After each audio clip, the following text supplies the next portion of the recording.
welcome to another video cast of Restoring the Right Hand.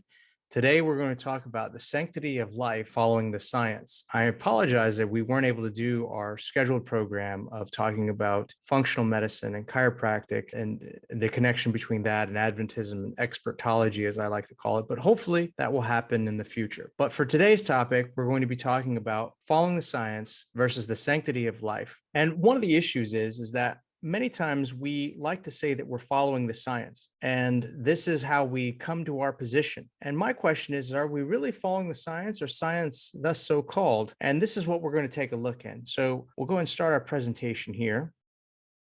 So early on in the idea of following the science was a gentleman by the name of Thomas R Malthus. And Malthus was an economist who wrote about the problems with population in 1798. And one of the things he concluded was that if the population kept growing, it would exceed the ability of the land to produce food, and this would lead to mass starvation and death. And so he recommended that that government should take some actions to help reduce the population, or at least slow down the growth of the population, so that society could survive. Now, it's interesting about this book right here, which is about the life and writings of Malthus. This is written by Charles R. Drysdale, MD. He began what you would think of as the Neo-Malthusian movement. And that's going to be important because that's going to come up later in our presentation. But Drysdale goes through his writings and sort of highlights Malthus's opinion. And what I want you to see is there's nothing new under the sun. What he's saying about the population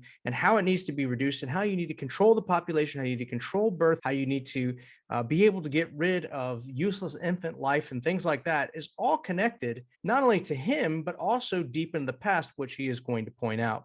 So we're going to look at this. Another thing that's also important is his influence on Charles Darwin. See, Malthus's idea was that God did not create man with the earth in mind, that he put him on this earth as his home, that man sort of developed and the earth sort of developed. And so there's always this tension between what the earth can give and what man can get from the earth. And therefore, because God did not think about these things in advance, man himself must reduce his population because the earth cannot keep up with the demands of man. This is the idea. So he has this idea that would influence Darwin. He looks at mankind as any other beast that can be bred, that can be limited in its population for the betterment of the natural resource. So we go on, and this is some of the things he says, and this is fascinating because this goes all the way back to ancient times. The first red box, it says, the great philosophers of Greece, such as Plato and Aristotle, are the origin of all civilization in succeeding ages throughout Europe, and they have saved us from the deluge of crude theologies such as those of Palestine or less cultured tribes. And when he says Palestine, he's talking about the Bible. He's talking about the Jews and later the Christians. And they're saying that if you want to know how to order a society, you need to go to the great philosophers of Greece and Rome, not to the crude theologies of the Judeo-Christian background. No,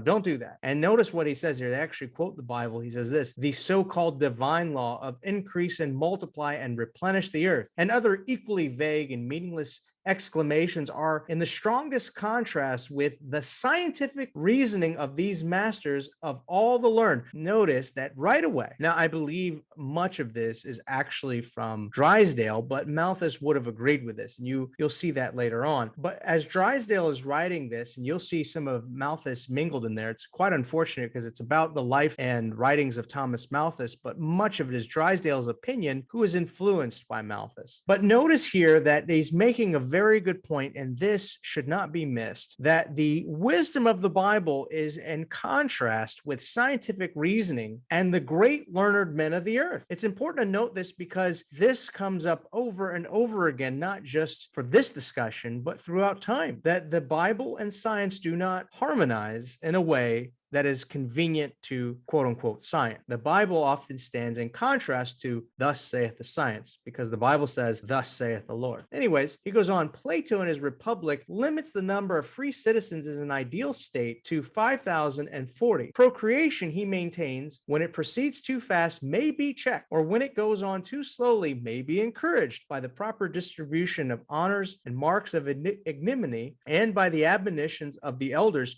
to prevent or to promote promote it according to the circumstances. Mr. John Stuart Mill evidently was of a similar opinion, and his followers have advocated state intervention as a cure for poverty. Plato also anticipated Mr. Darwin himself and modern Darwinists who lay such great stress on the point of the rational selection of parents. Now, notice this is amazing, a lot to unpack, but the idea is that this movement to save the earth, to save people from suffering the ravages of an overgrown population, requires stern government action to limit or encourage procreative process. That's what it's supposed to do. And not only that, but it is to intervene in the relationship between parents and children, that the state has a strong interest on who should be parents and who should not, which again, this movement, the Neo-Malthusian movement, greatly harmonized and even helped set up the intellectual framework for the later eugenics movement in the United States and around the world. And so you can see all of this right here,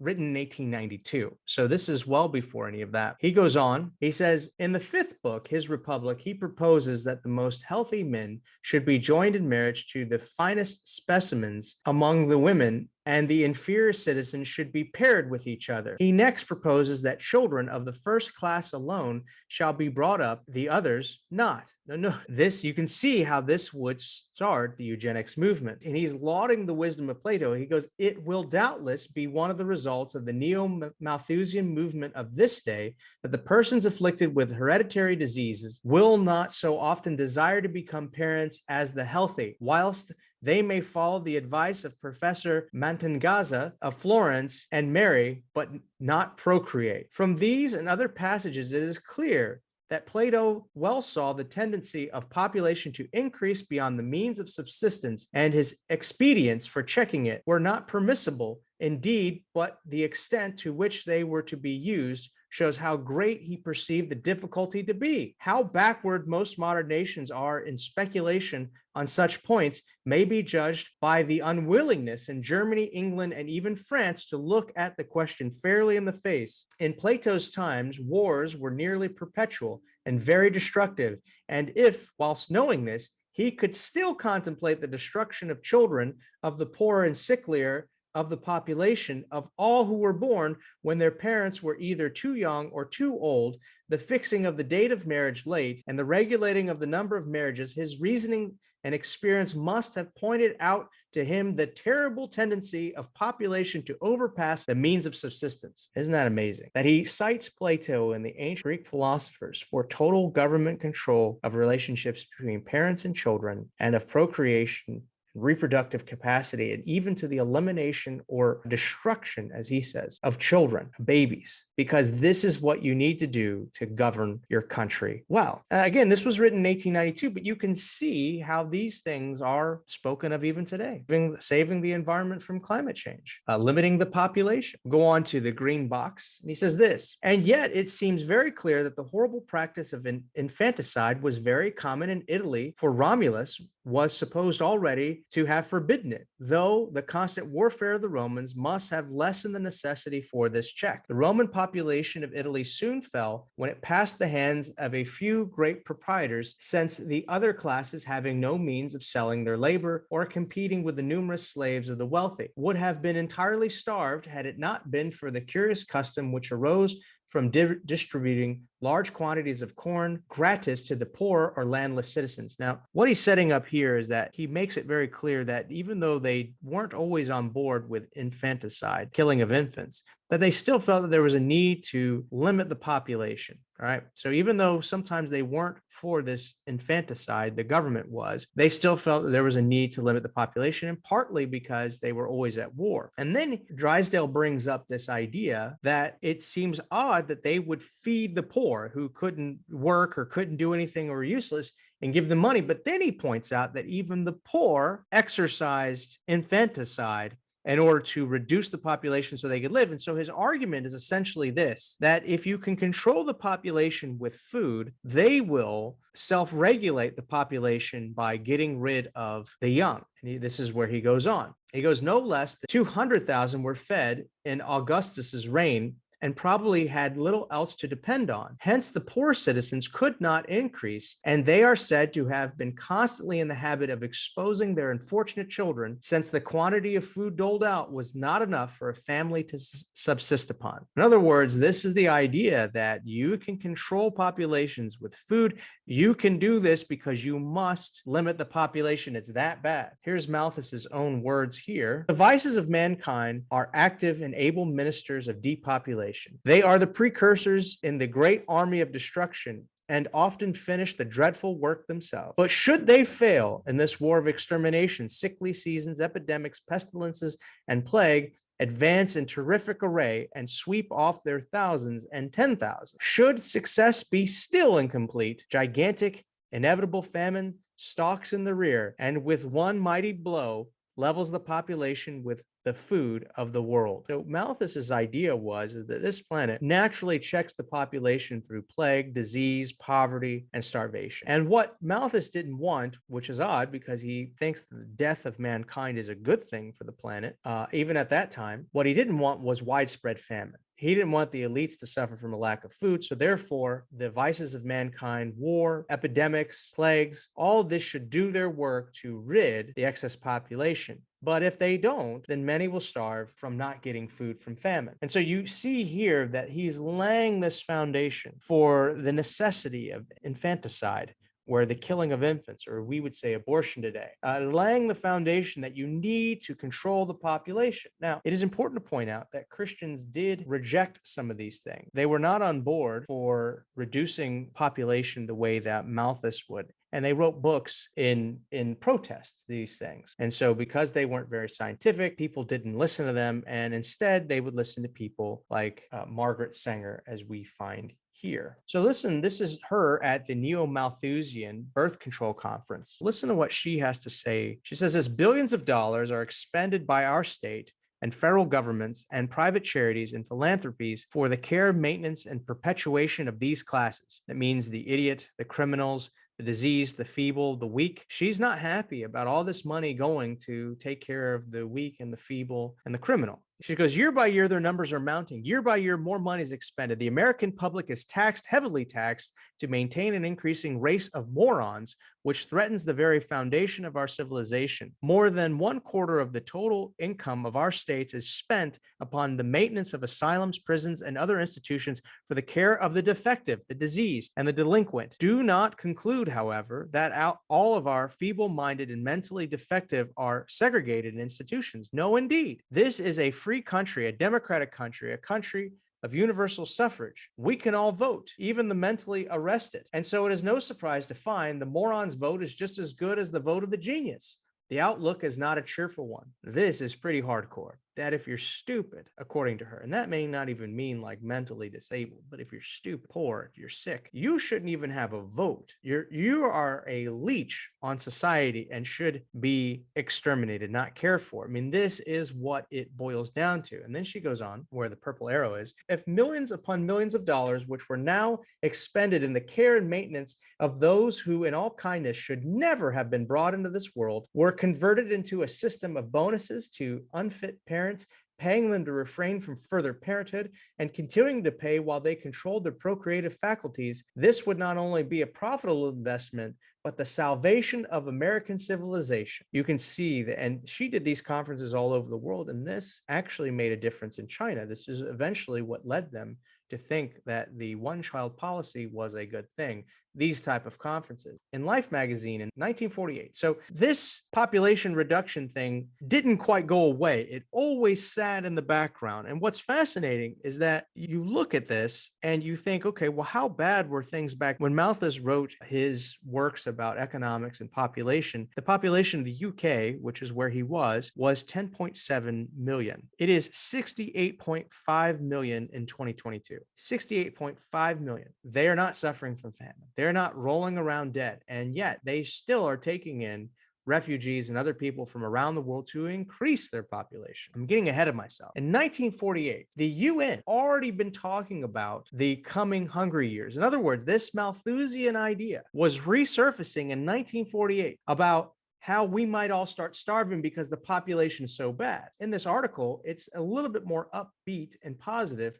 because Sir John Boyd Orr ran the Food Agricultural Organization of the UN. And Sir Orr actually felt like through technology, through intelligent agricultural and farming, that they could avoid this, even though the population was growing. It was a different take, but they understood, or they believed so much in the theory, that even in 1948, after a world war and the population was growing, they still felt the need to talk about it as if this could be a problem. So it's kind of fascinating. This theory never goes away. This science of population reduction, controlling the procreative process, infanticide, and having the government step in and dictate how the relationship should be between parents and children, all of this still lingers in the background. And of course, in the 70s, it started to come to a head with the writings of Dr. Paul Ehrlich, who wrote the book, The Population Bomb. And in it, he talks about how people were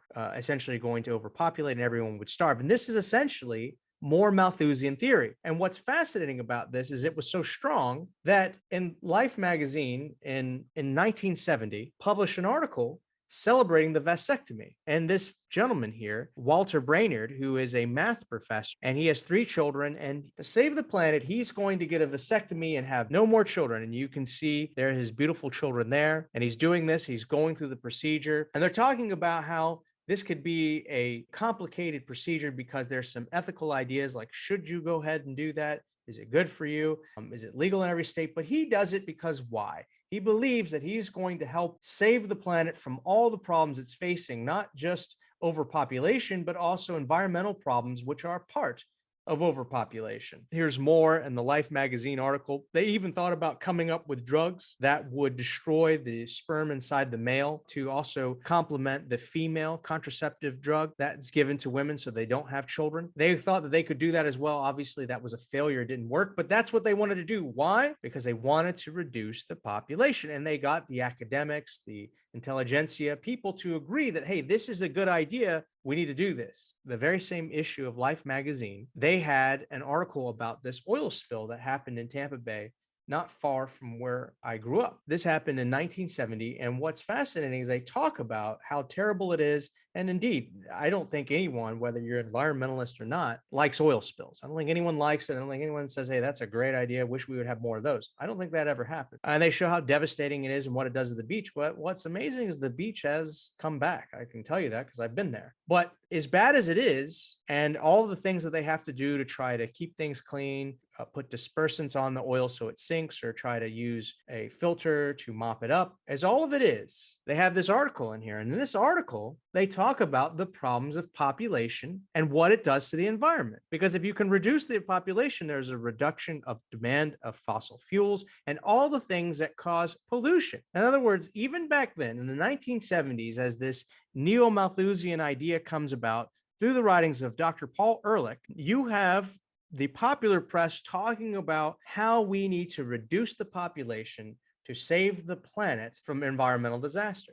Now, this Life magazine cover and the advertisement, and I thought were too ironic not to talk about. So you see in the advertisement highlighted in the pink box, if you give life, make it worth living. Overpopulation, a threat to the future. You're half right. Overpopulation and pollution is a problem today. So even back then, in the 1970s, they were worried about pollution and overpopulation. Amazing. Overpopulation reduces the quality of life for everyone. That's not enough clean air to breathe, no clear water, a shortage of housing and schoolrooms, traffic jams, and the problems are increasing every day. What can you do about this? The most responsible step you can take is to limit the size of your family. And they're selling a contraceptive. And you can see the woman in the picture. She looks kind of sad and miserable, maybe wants to go outside, and she's there with her daughter. She wants to live her life, but can't do it. Now, here's the ironic part is that on the other side, on the actual cover of Life magazine, they're celebrating Oberlin's College allowing co-ed dorms. So on one hand, you're increasing the likelihood of premarital sex and unwanted conception. And on the other hand, you're advertising. I mean, that's a pretty good marketing strategy. You know that people, these young people are more likely to make mistakes, especially when you have co-ed dorms. And there you are selling the solution. Kind of interesting. Overpopulation's a problem, but co-ed dorms, that's a good idea. Very interesting how that is. I guess promiscuity is never a problem with overpopulation. So as long as you don't have a child or conceive. In this article published in the New Scientist in 1974, it's also going to talk about the problems with population. And this is written by Dr. John Lorraine, and he belongs to the UN, and he is very concerned about overpopulation. I want you to see the type of things that he's advocating to help reduce the population. So he starts right here, voluntary measures. All right. He says, our committee also recommended that effective voluntary measures for population control should be introduced with maximum speed. These would, of course, include a wide extension of contraceptive services. Personally, I would like to see the oral contraceptive pill taken off medical prescription. After all, it is a safe drug, a good deal safer than aspirin, and it carries with it infinitely less risk than the smoking of cigarettes. Now, I'm not sure which pill he's talking about, but the pill is actually a risk factor for cancer, and it's not always very good to women and causes sometimes many other problems. But again, when you want to limit the population, this drug magically becomes safe, even safer than aspirin. He goes on, I wish the abortion law to remain liberal and to see a great increase in facilities for male and female sterilization made available within the framework of the National Health Service. He's writing from the UK. So notice that another important point of keeping the population low is to make sure there is open and free access to abortion services provided by the government, the National Health Service or NHS. I also consider that paramedical services in the form, for example, of nurses and social workers could be used to a much greater extent than at present in the delivery of family planning programs. Again, notice all this is preceding things that we see today. This is in 1974. This is amazing because in the UK in 1974, they had a population of 56 million. And as I said, in 2022, 68.5 million. They still had a much greater population today than they did before. And again, all their doomsday predictions never came true. He goes on, we are much concerned with the problem of population education. In Britain, as in most of the developed world, education is a vital area and remains exiguous. And I, for myself, vividly remember when I returned to the teaching of medical students after an absence of more 20 years, I was amazed to find how little instruction the students had received in this particular field. Population education should be one of the linchpins of all school curricula. Such education should provide factual information on the global dilemma of overpopulation and effects which such state affairs is likely to inflict on mankind. Now, I love this. I love that he points this out because this is kind of what the environmentalist movement has done today. It makes people feel bad for just breathing, and the destruction of the earth is the fault of the population growing. And notice that he taught medical students. In other words, physicians needed to understand just how dangerous overpopulation was to the environment, to government services, to all these problems. So they would have the same attitude that he has, keeping abortion as open and free and making sure people were on some form of birth control to reduce the population. He goes on, it should furnish data in the fields of human reproduction, contraception, and abortion. Notice how reproduction and contraception, abortion are all together. That's right. So you have to have all of these together because why? Abortion is a critical component for these people to help reduce the population. He goes, it should enable individuals to appreciate that when they marry and opt to have children, this is not an event which can be considered in vacuo, but is one which affects other individuals and society as a whole. Population education should continue through colleges and universities. It is mandatory that such programs affect both sexes equally. So far as orientation has been mainly towards females, males have traditionally been permitted a high degree of irresponsibility in the area of sexual practice, and the time has now come when this situation should be altered. No problem with reducing male promiscuity, but the idea is that everyone should have it drilled in their mind the importance of reducing the population. And what's fascinating, this is all considered science. This is science in 1974. This is science. This was science in 1892. This was science in 1798 when Malthus first came out with his theories and wrote his first articles on overpopulation, the dangers of overpopulation in agriculture. This has always been science. And this has been the opposite and they admit it, of what the Bible is actually taught. He goes on, in the developed world, there is now evidence of a new wave of female radicalism. In the early part of the century in Britain, the suffragette movement was the focus for change.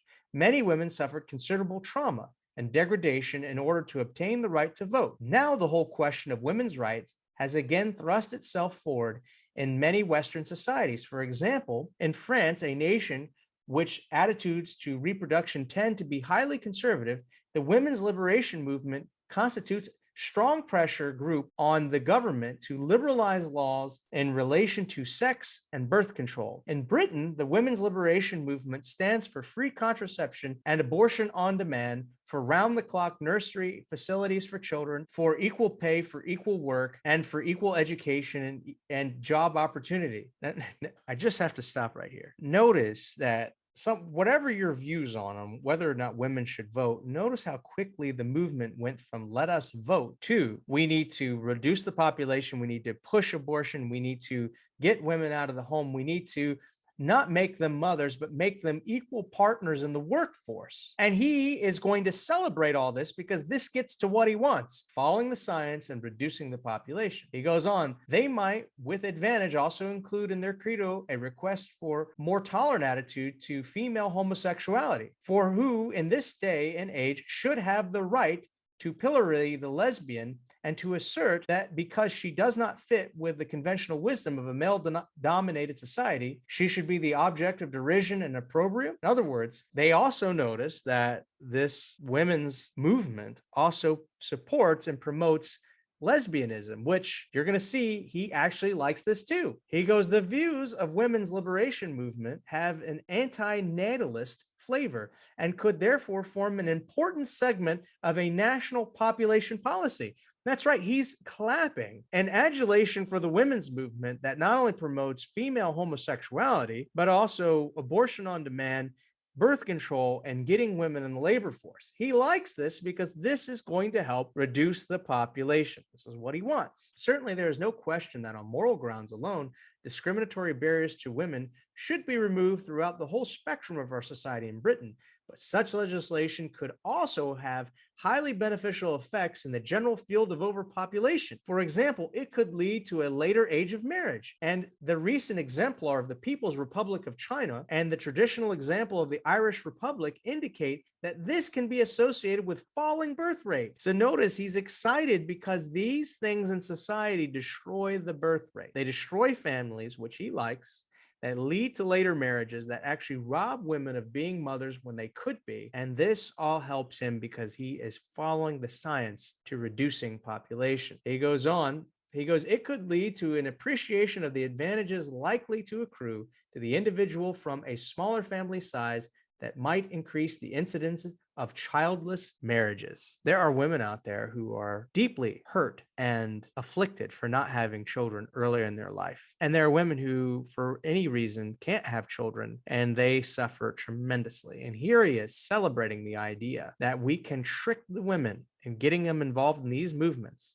and getting them into homosexuality and getting them into abortion, so that they won't have children. And this is for the greater good. This, for him, is following the science. Has another article written by Dr. John Lorraine. And again, I want you to see here, we don't have time to go through it, but he's talking about political parties and how important overpopulation is and how it should be an issue on the ticket. And so this is what he said. Overpopulation and affluence are the root of present world food shortages. According to the U.S. agronomist Lester Brown, speaking at the World Population Conference in Bucharest this August, world food production during 1974 will be less than during 1973. At present, total reserves of food in the world amount to a mere 27-day supply. What's funny about this is that's not all true. Maybe from a certain perspective, but it's not true. People didn't die. We're far past that, and people did not die. Where there are food shortages, it's generally a government problem where the government takes the food, machine guns a bunch of people, and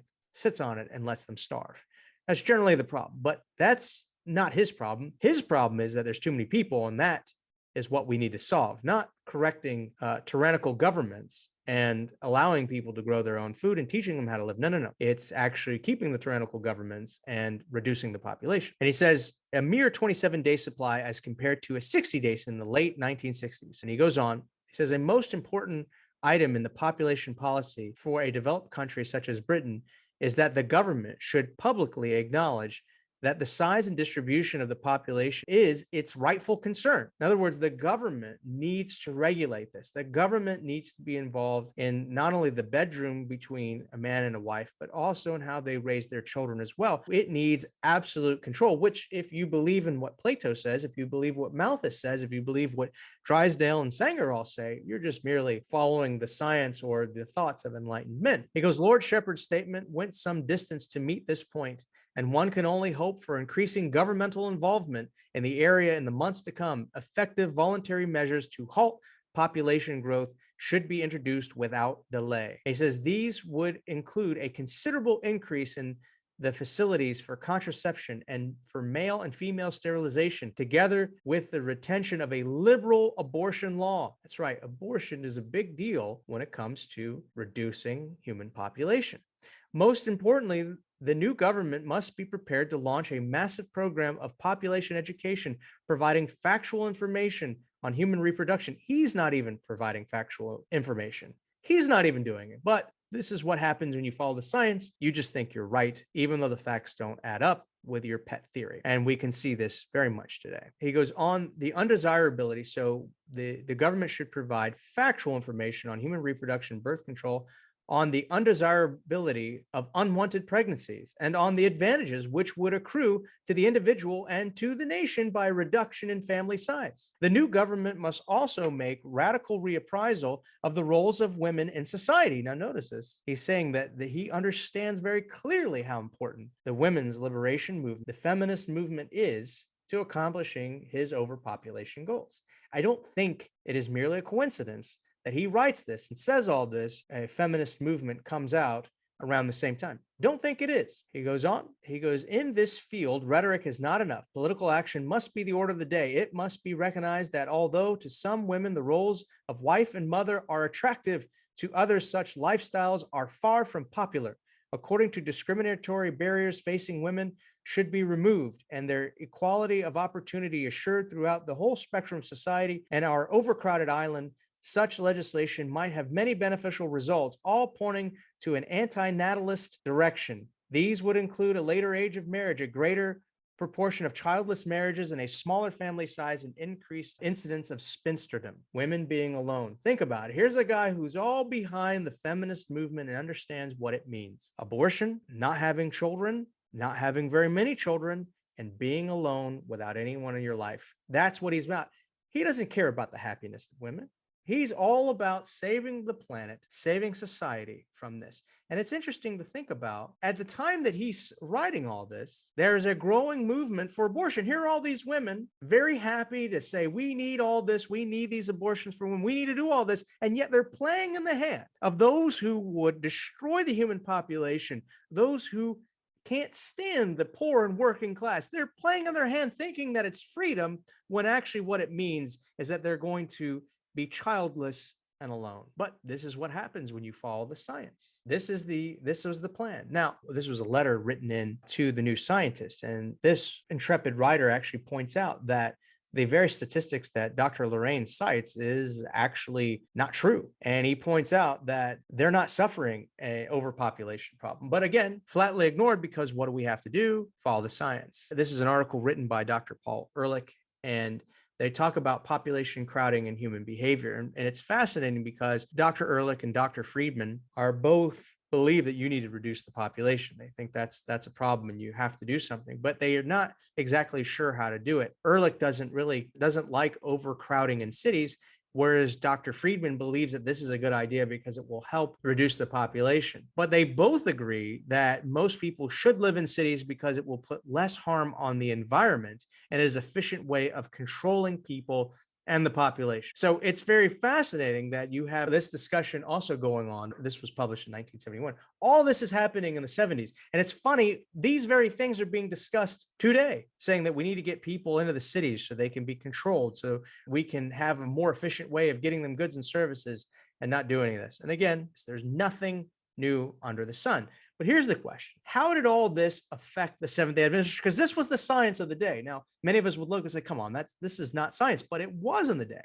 This idea of environmentalism, overpopulation, abortion, all of this, the feminist movement, all of this was considered part of the science of improving society by reducing the population. So my question is what effect did this have on Adventists, particularly in the field of abortion? Because we know what these guys wanted. Well, how did this affect Adventists? Well, before we go any further, I just want to point out that Pro-Life Andrew has a fantastic channel on the history of abortion. I am not going to go over all the history of abortion. You can find some of his videos on there. They're very helpful on abortion. So I urge you to check out his channel on YouTube. But I'm just going to cover some things here of how this idea of overpopulation influenced Seventh-day Adventists. So this article written in the Advent Review in February 1971, and this was written by Horace E. Walsh, who was a pastor in New York. So this is what he says. We'll start in the first red box. He says, the problem of environmental pollution is really quite closely allied to that of population explosion. So here he is. He's literally parroting what all these guys have said. He says the latter contributes to the former. One of the greatest ways in which man abuses nature is through his sheer numbers. It took the first 5,000 years to raise man's numbers to 1 billion, then less than 100 years to double the world population to 2 billion. The mark reached in the 1920s to double this again to 4 billion. The mark expected by 1980 will have taken less than 60 years. Projections run to 7 billion by 2000.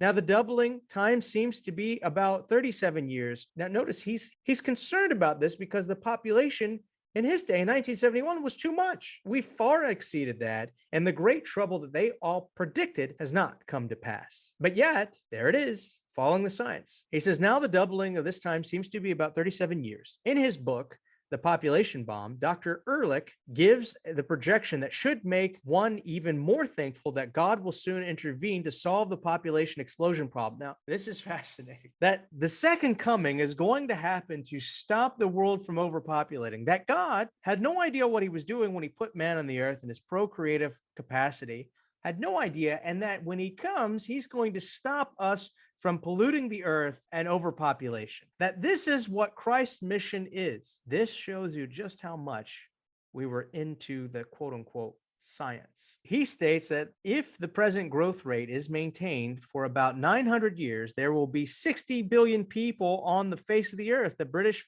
physicist J.H. Fremlin is cited as indicating that such a multitude might be housed in a continuous 2,000-story building covering the entire planet. This colossal building would leave only about 3 or 4 yards of floor space for each person. In the light of such a fantastic prognostications, thank God for the blessed hope. I agree. Thank God for the blessed hope. But notice his concern with it. And he goes on, one of the most dangerous aspects of the population explosion is the fact that the greatest increases are in countries already badly undernourished and overpopulated. In 1966, while the world's population increased by 70 million people, there was no compensatory increase in food production.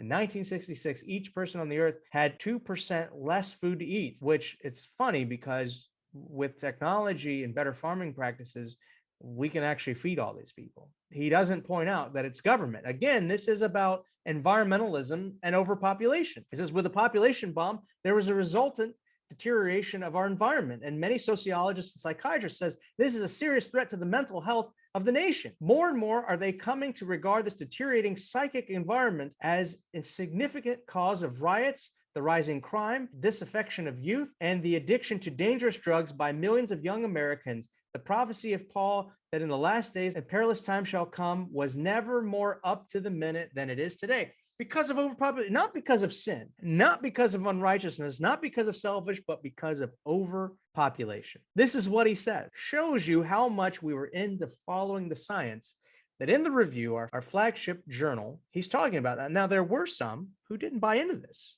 They didn't buy into this whole overpopulation and this anti-natalist movement among women and feminists. This is an article written in the Signs of the Times, 1978, written by Lavon Neff. Starting at the green box, going to the red box, listen to what she says. The anti-motherhood attitude is a phenomenon of the 70s, the first decade in the history of the world when overpopulation pressures coexisted with easy birth control and ready abortions. When the largest countries in the world, the majority of women worked outside the home.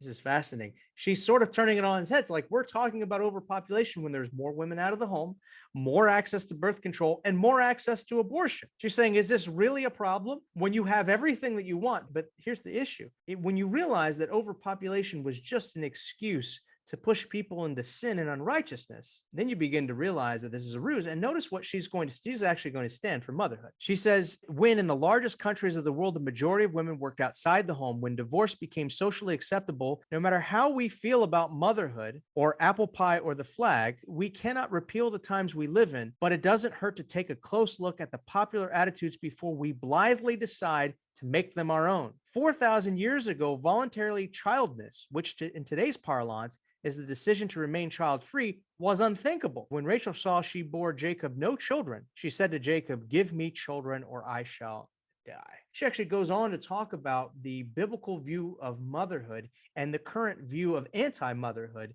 in the 1970s. And she points out how motherhood was so important that you had women like Sarah who had all the world's goods and could buy whatever she wanted, whenever she wanted, could go on vacation with her husband, do whatever she wanted. All she could think about was having a child, even to the point of making a terrible decision with her husband. This is how important motherhood was. And so Miss Neff is doing an outstanding job of pointing out just how bad our society has become while we talk about overpopulation, while justifying all sorts of sins, including promiscuity, divorce, and abortion. Very good article, but she is a voice that eventually gets drowned out. This is fascinating because this is about a overpopulation conference that happens in Mexico. And you're going to see why this is important because it has an effect on Adventist thinking. So starting at the green box, it says Finkel and others spoke at a panel outlining the issues of the conference, which about 140 countries are expected to attend. It is the first UN population meeting since 1974 population conference in Bucharest. This is in 1984 in Bucharest, Romania. Sheldon Segal, director of the population scientists for the Rockefeller Foundation in New York, said in a paper prepared for the session that the nationwide Gallup poll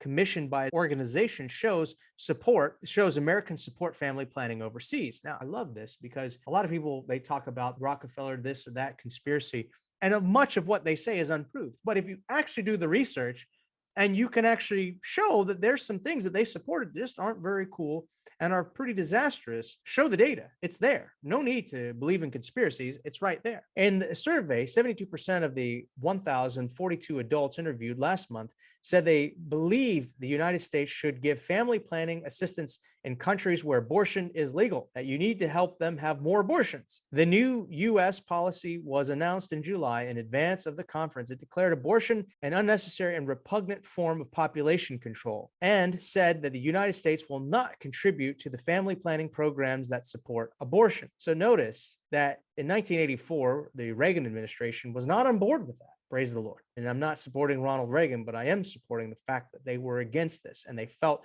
that it was population control, which it is. The UN was actually for this policy, and the Reagan administration was against it because they understood what it meant. And then it goes on, although population experts said that they hope the talks will stick to the concrete population issues, politics can be expected to play a big role. The conference is of government representatives, most of them at the level of health minister rather than demographers and family planning experts. Some issues are still taboo because they are controversial and could breach a consensus, said Leon Taba, the former director of UN Population Division. He said they should include abortion and sterilizations, the two most widespread ways of controlling births in the third world. So notice that the United States didn't want to be a part of this because of the Reagan administration at the time. But the UN and, of course, the Rockefeller Foundation on Population all felt that these things were important. Again, showing you the importance of abortion to curbing the population. This is an article or a brief snippet written by Gary M. Ross. And you need to know who Gary M. Ross is. He is a PhD. He was the Associate Director of Public Affairs and Religious Liberty of the General Conference of the Seventh-day Adventist Church in 1993. And he also was the liaison for religious liberty on Capitol Hill. So he would often go to Capitol Hill and he would lobby and meet people on behalf of the Seventh-day Adventist Church promoting religious liberty. So this is what he believes. Later on, he was assistant to the president at Andrews University and director of its International Center on Government and Religion. This is someone who's not a lightweight in the church and is very well connected, I would say. And here here he is writing an article in 1984 in the Adventist Review. And listen to what he has to say about population and abortion. He says, the pro-life outlook. As I stated in my last essay, there is no consensus on abortion among Adventist lay people and church workers, but anti-abortionists probably predominate, and their outlook is reflected in policies currently affecting Adventist hospitals. Now, I just want to say here, that's not accurate to the actual history. Nonetheless, this is him writing, but this is not the place to debate the issue, nor shall he even offer a position on it here. I mean, he says that, but he is going to offer a position on it here. The matter is fraught with technical, medical, and biological considerations. Powerful moral ethics factors enter in. Both sides are appealing to scripture. In fact, the only settled aspect seems to be the legal one. Women can constitutionally terminate their pregnancies after consulting their physicians beyond the first trimester. However, the state becomes a third party with regulatory prerogatives. Now, I love how he puts constitutionally. There's no constitutional amendment saying women have the right to kill their children. It just isn't there. He even tries to say that scripture isn't even a settled matter, when the fact of the matter is that you can't really make a case using the scriptures to advocate abortion. It isn't there. But at this time, this was part of the argument. You had to argue the scriptures weren't clear, and so you needed to go with what the law provides, a constitutional right to terminate pregnancy. That's how he frames it. But something else is pretty clear. The vision of pro-lifers is sometimes narrow. Perhaps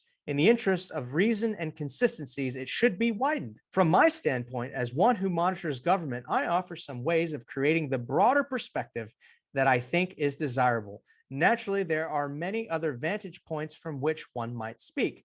So what is this broadness that he wants us to understand? Well, he's going to tell you.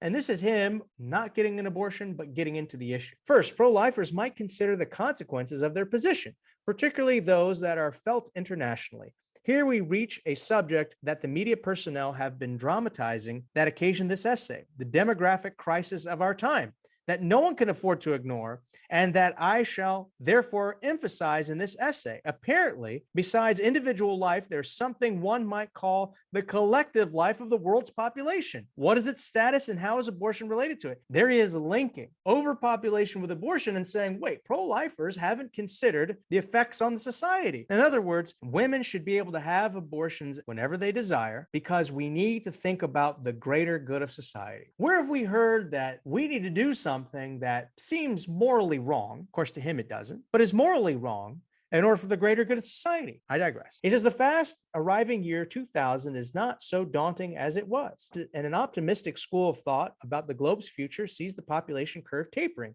affluence increasing, energy supply stabilizing, and arable land expanding. There is a darker vision of an exploding population and of industrial changes that wear down energy and food production and reduce the Earth's capacity for ecological recovery. Futurists may debate, but I personally would not minimize the risk of crowding, hunger, and environmental disaster. In a recent issue of Foreign Affairs, Robert McNamara establishes the hard fact that progress against overpopulation is uneven, with politically stable regions doing far better in this regard than the third world, which brings up a point for opponents of abortion. Population pressure is apparently not a priority, either because they are more optimistic about the future or because the world's collective life is unreal to them, or because population control may encourage the practice of abortion. This is amazing. He's coming right out and saying, pro-lifers are selfish because they don't care about the greater good of society, which is benefited by a reduction in population. And notice he says here, I write in the wake of the International Conference on Population in Mexico, which is the article we just read. As that meeting, the biggest of its kind in 10 years, was being planned,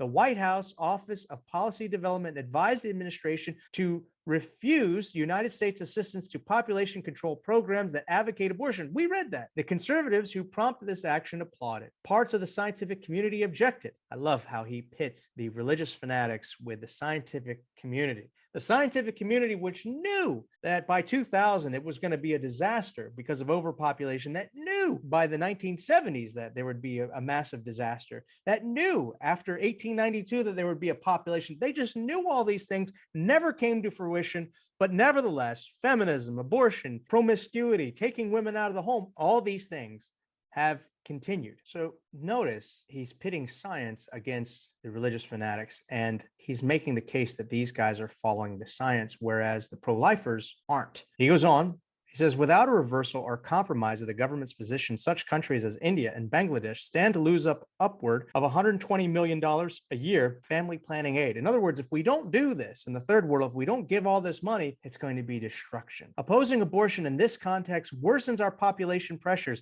but pro-lifers have an out. The international arena, they might manifest a concern for the quality of life. If they say no to the reduction of population through abortion, it would seem that they must say yes to the betterment of life for the expanded population that is likely to result. Of course, enormous expenditures of money are at stake here. And he goes on, he concludes, pro-lifers commendably highlight the value of a fetus. He doesn't even call it a baby. But that is not enough. People of this persuasion should keep it in perspective, being mindful of the consequence and faithful to its corollaries being overpopulation. You see how he does that here? He's following the science because overpopulation is such a problem. We need to do this for the greater good. But this wasn't always the case in Adventism. They weren't always advocating these things. This is one of our publications called Life and Health. This was one of our health journals, and this is in the year 1908. And I thought this was absolutely fascinating because it talks about the American Medical Association. Dr. Floyd Crandall, who was the president of the American Medical Association at that time, listen to what he says about abortion. I thought this was impressive what they wanted to do. And in 1908, we published this because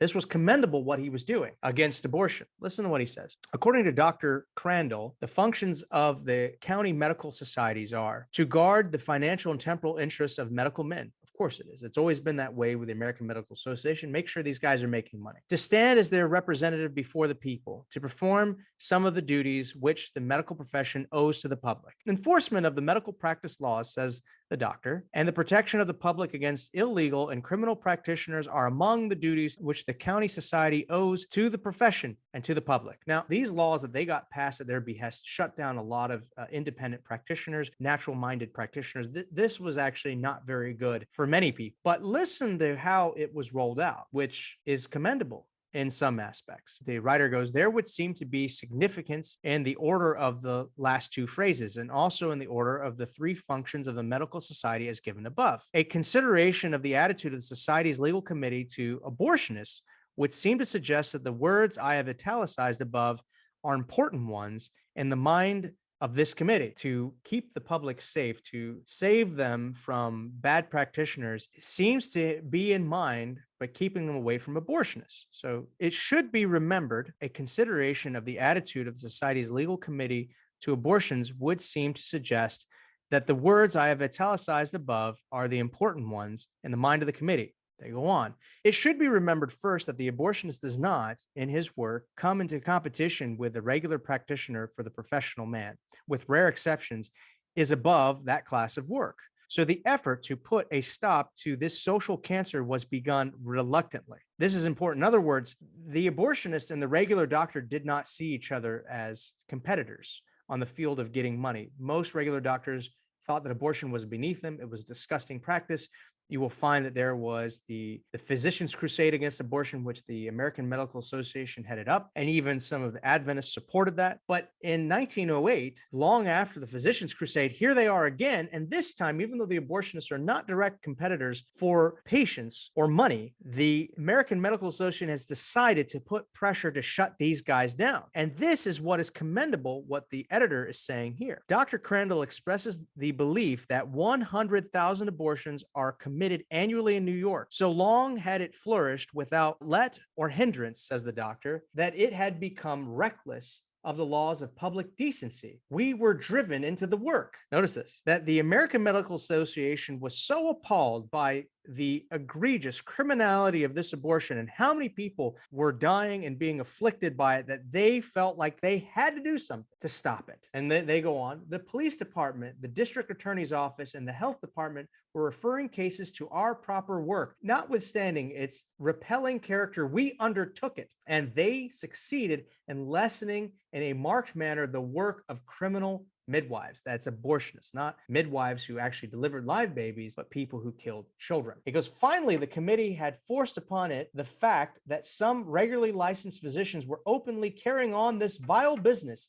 And to quote Dr. Crandall, the judges began to demand that some of the big criminals, as well as the smaller ones, be brought in before them. A judge of the court of special sessions told me personally, as other judges told the council, that if we did not attack some of these big criminals and improve the character of our work, we would lose the respect of judges and our standing before the courts would be compromised. We came to the place where we were obliged to stop the criminal business by medical men or go out of business ourselves. That is commendable. In other words, it was such a problem to them. They would put their own profession on the line to end abortion, and they certainly testified against doctors, found out where they're performing these abortions. They did everything they could to stop the practice of abortion, as the article goes on. So while the board was energetic in securing legislation against quackery in general, which hurts the doctor's profits, it almost had to be forced, according to its own testimony, to take up the work against the most damnable and most criminal part of the illegitimate work of inducing abortion. The abortionists do not steal the trade of the regular doctor. This is impressive. They worked hard, again, to eliminate their competition, which is not nice. But yet, at the same token, they worked very hard to eliminate abortionists. And this they were able to do. Sadly, today, the American Medical Association supports abortion. But in 1908, both Life and Health, representing the Seventh-day Adventist medical opinion, and the American Medical Association thought that abortion was damnable and criminal, and they stood against it. They were not thinking about overpopulation or any of the other. Here's an article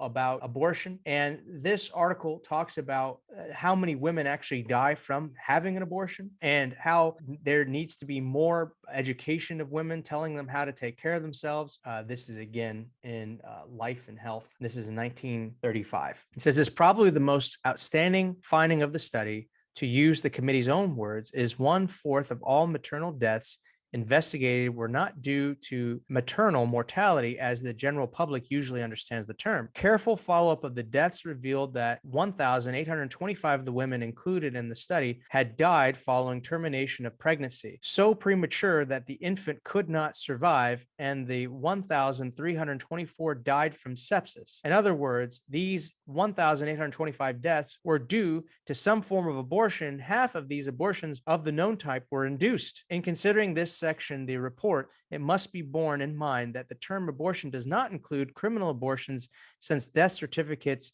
as due to the latter cause are listed as homicides, international list of causes of death. Married women made up 90% of the women whose deaths followed abortions. Although abortion preceded the deaths of more than 1/3 of the unmarried mothers included in this series, declaring that the study shows very clearly that the seriousness of the problem. The committee describes it as a widespread sociological and economic problem, which the medical profession must help in solving, adding that the physician has one of the great obligations to teach the public the dangers entailed by abortion, whether spontaneous or induced. So again, here we are giving our medical opinion about how dangerous abortion is based on this report about deaths in some of these large cities from induced abortion, and how we need to save women and children from this. This was what we thought in 1935 in our own health journal. Here's another article. This one is written by Catherine L. Jensen, and she basically talks about how many women have died from abortion and how terrible all this is. And she basically supports being able to get midwives in there and help women deliver babies and deal with more education so that women do not rely on abortions and actually have babies. She talks about how serious this was. They're talking about, maybe tens of thousands of deaths.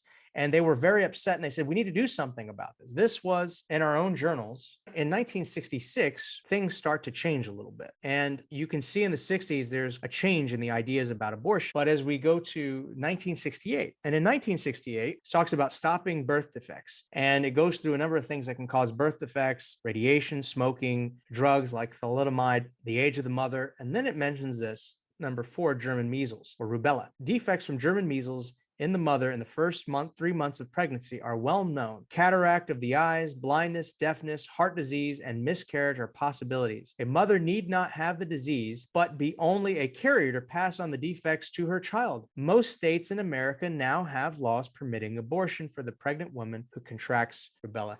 Again, they're not saying go get an abortion, but it's saying that it's an option if there's a birth defect. And what's fascinating about this is not every woman who's been exposed to measles passes on any birth defects to their child. Yes, it was well known, but it wasn't as extreme as they made it sound.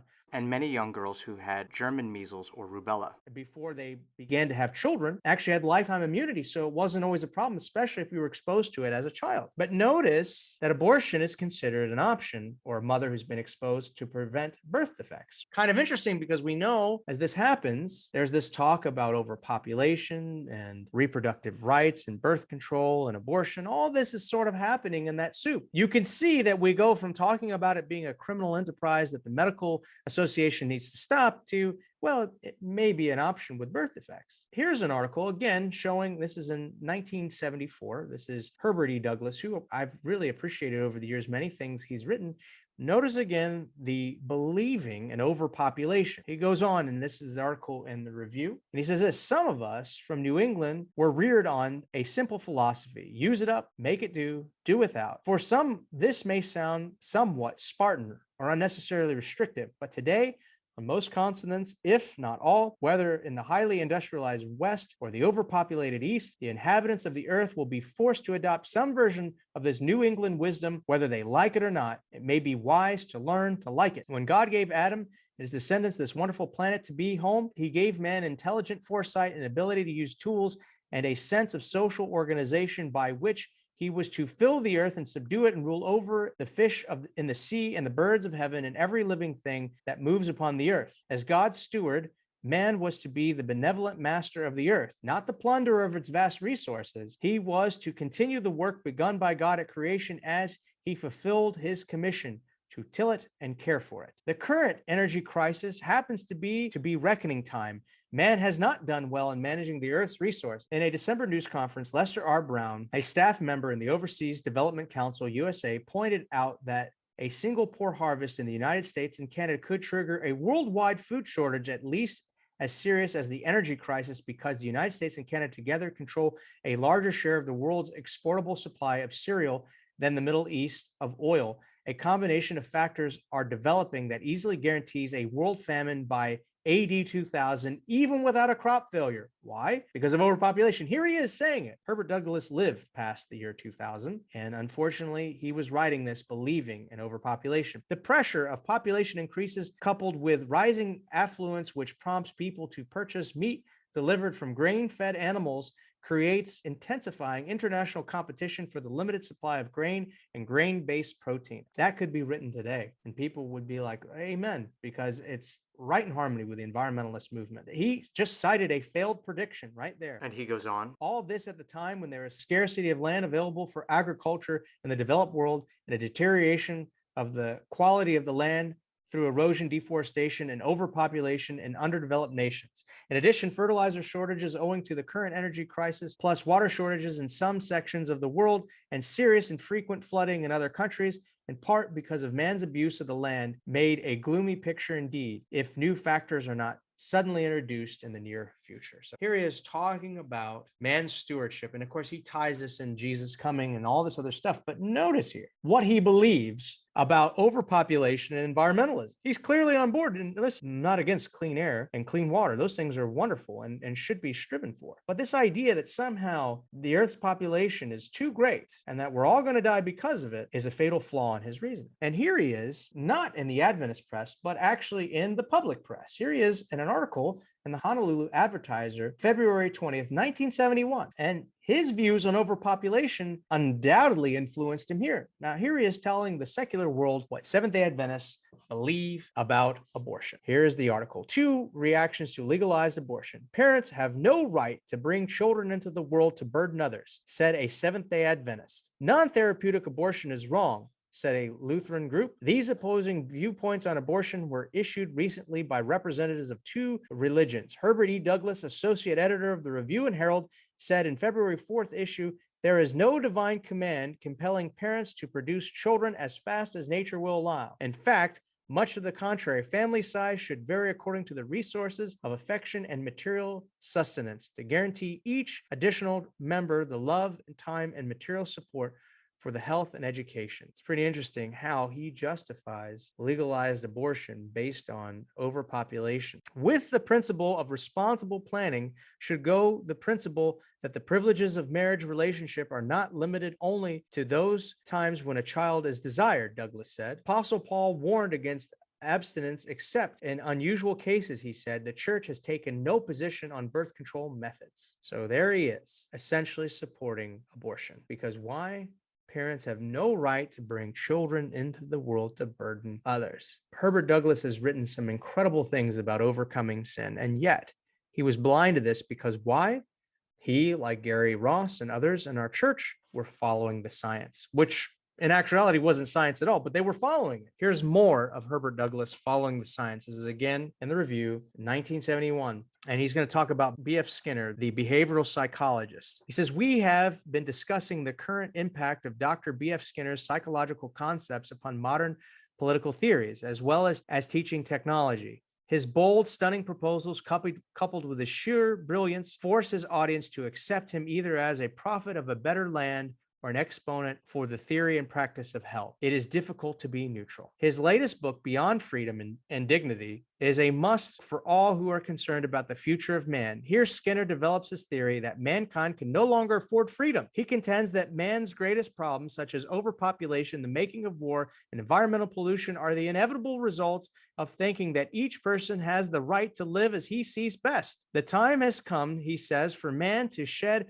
the fetish of freedom and individual rights in order to drastically revamp the world community into a controlled society wherein man's future will be assured. Wow, it sounds like Skinner was dialed into the same wavelength that people in the World Economic Forum are in today. It's amazing how nothing new is under the sun. What is sad about this is that Douglass actually agrees with Skinner in part. He sees the environmental and overpopulation pressures that are happening on this earth. And listen to what he says. As we said, this is Douglass, as we said in our editorial last week, we agree as well disagree frequently with Skinner's contentions. But our biggest disagreement lies in the area of his profound mistake. Skinner misunderstands the nature of man. He does not view him as the child of God, created being, who in being made a responsible being was given a unique role as a counterpart to God. Skinner sees man as no different than he does the mice and pigeons in his experimental cages. That is, man and animals are living machines. Their behavior is a series of reflex responses to stimuli coming from the environment.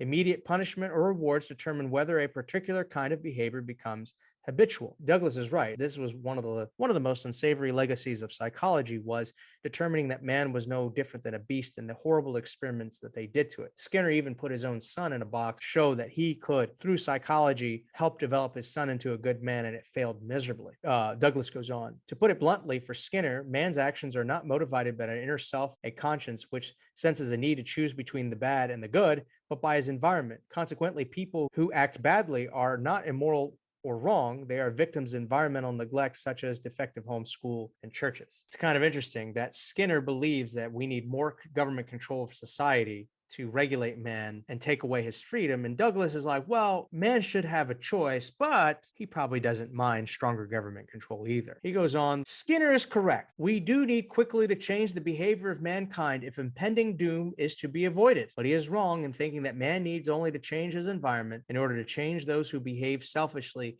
and contrary to the group's interest. So notice this. Skinner's right. We face overpopulation problems. We face ecological problems. We need to do something about it. But Douglass then concludes, the last generation of Adventists will soon demonstrate that the power of God can produce loving, healthy, winsome people during times when the pressures of worldly conformity on one hand and the enticements of the unbridled liberty on the other are well nigh overwhelming.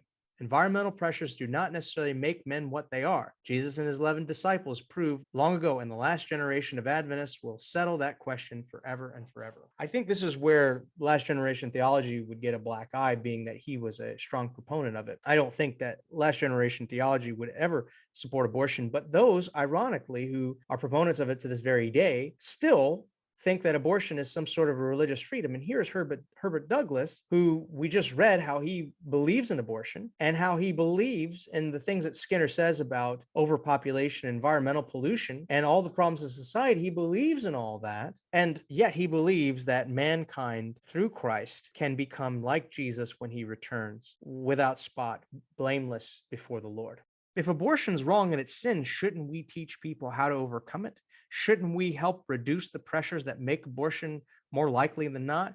Shouldn't we be there to adopt children and raise them in godly homes, being a father to the fatherless? This is You would think something that would be advocated, but instead, we need to reduce the population. But this is what happens when we follow the science. Now, this is an interesting article written in Ministry Magazine in 1990 by Luca Tambaya Daniel, deals with the issue of overpopulation and Planned Parenthood, reproductive rights, or abortion on demand. And listen to what he says here, starting in the light blue box. Twice during the early period of human history, God specifically instructed human beings to be fruitful and multiply and replenish the earth. In light of these commands, some ask how anyone can advocate population control. One wonders what would have happened if sin had not come and none of Adam and Eve's offspring had died. Would human beings even today had a place to stand on this earth? Perhaps in these circumstances, God would have limited the population, either by sterilizing men or closing the wombs of women. I like how he points that out because we have no idea how large the population of the redeemed is going to be, but it may be much larger than the current population of the world. And if that population is too much, don't you think that God would be able to plan for it? Don't you think that he would have things already in mind for that? Again, he's making the point that God would have exercised population control. But in less than an ideal world, God has left us to do it ourselves, what he may have otherwise done for us. When Judah was facing national destruction and long exile, God instructed Jeremiah not to marry and have children. Primarily, God's instruction to Jeremiah involved a message he wished him to communicate to his people. Their faithfulness was going to result in severe troubles, but secondarily, we can see his instructions indicate that the prospective parents should take circumstances into consideration when they are thinking about bringing children into the world. I would have to disagree with him there. I would say that Jeremiah's instructions were that things are going to get so bad, you're going to wish that you didn't have children. And there's going to be such terrible times up ahead that your family and you will be destroyed. You will suffer famine because of sin. They were going to be taken out. Not that they needed to practice population reduction. They actually needed to repent. The idea is that it was a blessing to have children, and that blessing would be removed from them. They would watch their children die. They would have terrible lives because of their sin. Not that they needed to exercise population reduction, but he goes on. In a similar vein to the message that came to Jeremiah, Jesus, foreseeing the misery that would befall the city of Jerusalem in AD 70, lamented, "Woe unto them that are with child, and to them that give suck in those days." In fact, in Luke 23:29 records an even stronger statement. "Behold, the days are coming in which they shall say, Blessed are the barren, and the wombs that never bear, and the paps which never gave suck." Now, again, it's interesting that both of these are in parallel texts that have similar fulfillment in the destruction of Jerusalem and the destruction of the population. This is not saying that it's great never to have children. This is actually saying that times will be so rough in those days when your children die in your arms that you will wish that you didn't have it. That's what it will be. Again, the whole point of 70 AD was it was going to be just punishment on people who had rejected Jesus. That's why Jesus says, "Do not weep for me, but weep for yourselves and for your children." Why? Because they're going to be facing 70 AD. But anyways, we go on.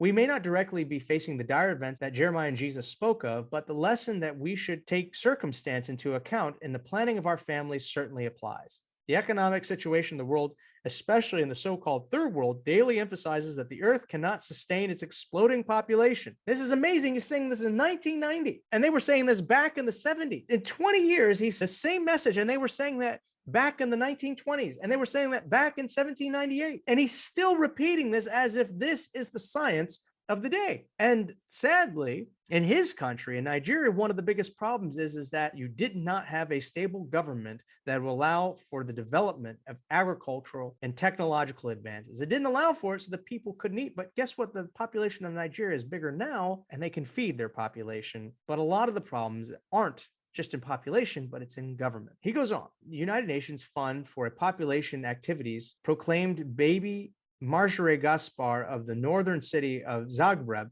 Yugoslavia, to be the 5th billionth citizen on this planet. Marjorie was one of the estimated 240 babies born per minute, or 340,000 a day that were born that year. One source reveals that 4 billionth child was born in 1975, and it says that if the present population rate were no more than maintained, the 6 billionth child would be born in the year 2000, as if in 10 years, the Earth is going to stop working. The size of the Earth's population is alarming, since 3/4 of the surface of the Earth is water, and humans share the rest with deserts, forests, mountains, plants, and animals.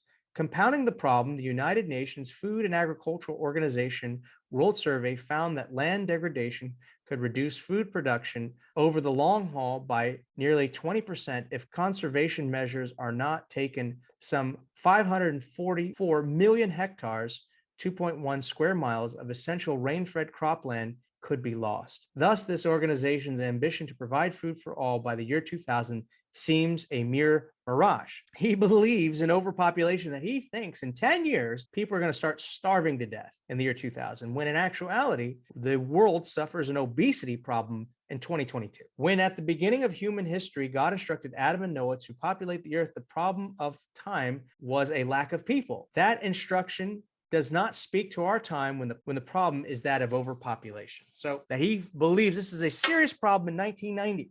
And what's fascinating about this is that he talks about birth control not being the same as infanticide. So he's not outright promoting abortion, but he also talks about how these organizations which promote family planning were associated with the National Socialist movement in Germany, and also a systemic racism against Blacks and getting them to abort children. He points it all out and talks about how even the UN, working with Planned Parenthood, would try to get women to have abortions and things like that. And he points all of this out. And yet he still believes and still supports the UN and still says that we have an overpopulation problem. So even though he could point out the evils of abortion and those who believed in overpopulation and the choices they made with government that caused so many people to die, he still ends up supporting the measures taken to reduce the population, such as what they do in China with the one-child policy, which later they had to undo, saying that it was harmful to their society. Again, this is the effect that we had by following the science. We bought into this overpopulation myth. And yet it seems that every few years it comes back and we just keep believing in it when all their predictions are failed.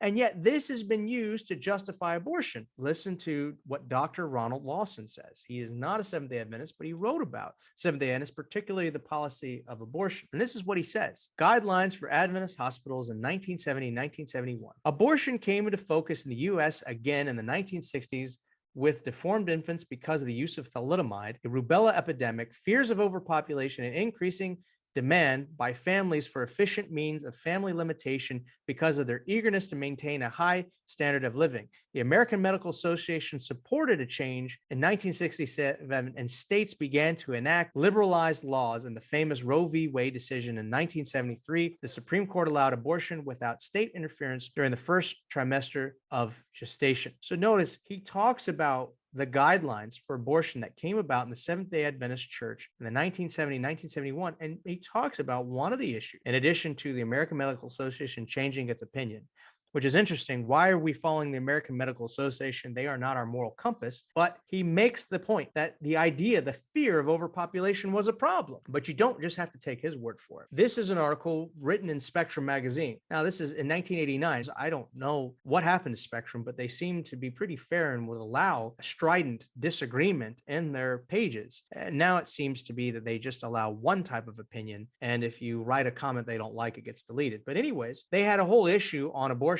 with both sides allowed to write what they want, and they would print it so that people could understand. And this is an article written by George B. Gaynor. There's a similar article written in Ministry magazine. And so this article, and he takes the pro-life position, he goes through a bit of the history and things like that. Listen to what he says about why the General Conference and why particularly Neil C. Wilson felt that Adventists supported abortion. Listen to this. On March 11th, 1970, the General Conference officers appointed a committee to consider counsel to be given to Seventh-day Adventist hospitals. The thinking at this time was that the church would consider the abortion question at the General Conference session meeting later that year in Atlantic City, New Jersey. 6 days later, on March 17th, Neil C. Wilson, president of the North American Division, made a statement carried by the Religious News Service. He predicted that the General Conference session would steer a middle road course on abortion. He was quoted saying that the church deplores anything that would contribute to declining morals and would steer away from anything that would encourage promiscuousness. Therefore, we would not feel it our responsibility to promote laws to legalize abortion, nor oppose them. Though we walk the fence,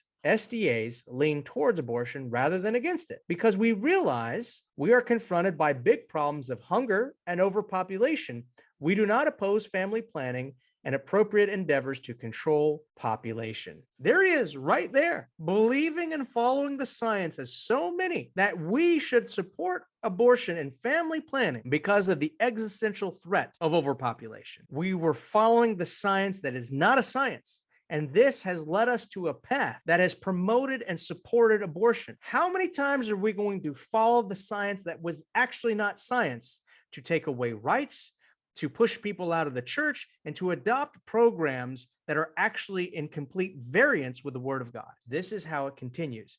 Now, I love this political cartoon, and this is where we're going to wrap things up. It shows that you, and I would argue that that should be the church, follows the science, and it leads to poor political decisions. That's what it does. We heard that the science was overpopulation. We bought into this science, which was false. So many failed predictions. We bought into it because it was the science, and it led us to support laws that favored abortion. It led us to our hospitals adopting this position because we followed the science, which is not science. Our job is to follow what the word of God says, no matter what the science says. And in this current pandemic, which is wrapping things up unless they come up with something else, you can see how this same pattern was repeated, where we heard that we needed to follow the science. And this was so important that the idea of liberty of conscience, that the idea of bodily integrity was too much, and we needed to go along with it. You can see how we followed the science all the way through with abortion, talking about overpopulation, and yet it wasn't